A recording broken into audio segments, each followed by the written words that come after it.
Hello, everybody. Welcome back to Horror Trans. I am Stephanie Bree. I am a transgender woman, and I talk about all things horror. And today I'm talking about the Alfred Hitchcock classic Psycho.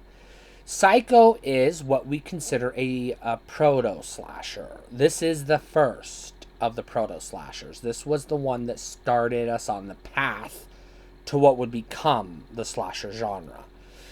So I'm not going to hit the bullet points and tell you the plot of this movie for two reasons. One, it's a fucking classic. You've probably already seen it, or it's been referenced enough that I don't have to tell you about it.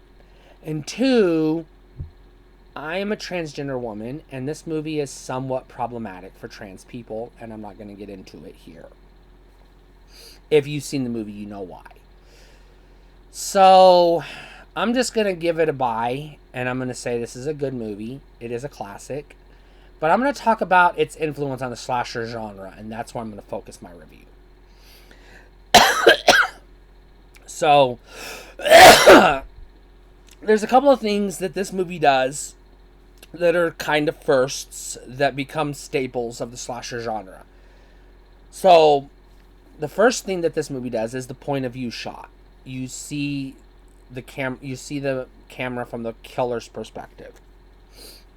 I'm not 100% sure if this is the very first movie to ever do that, but it is an early enough one in Hollywood's history to do it, at least in a horror movie, that it gets recognition as helping start that trope.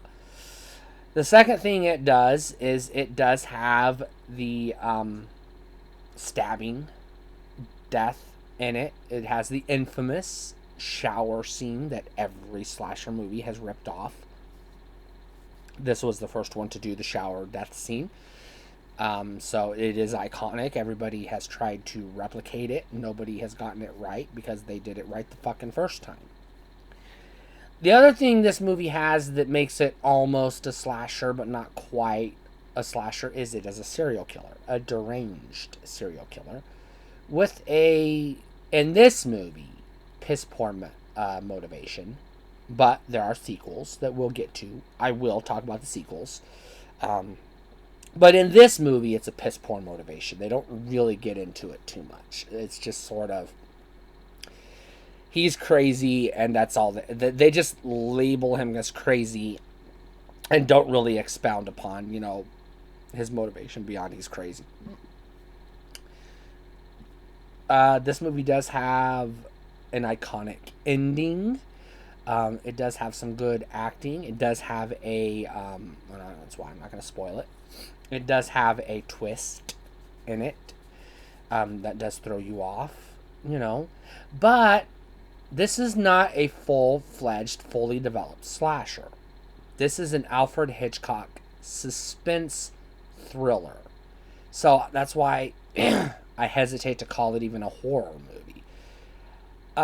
Alfred Hitchcock movies are in the horror family, but if you watch horror as much as I do, you know that his movies are more suspense thrillers than tried and true horror, And he was making movies at the time of the Hammer horror films, so there were legit horror movies in existence at the time he was making movies.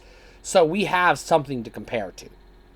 We can actually point to other movies and say, yes, horror did exist at the time of Alfred Hitchcock, and what he was doing was not necessarily horror, but it is in the family. It is on the family tree. It might be one of the redheaded step cousins or something like that. I don't know what metaphor you want to use.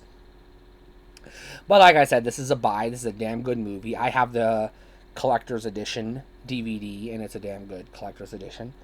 I don't give a shit which version of this movie you get. Get it on VHS, get it on fucking Betamax for all I care. Just get it in your collection.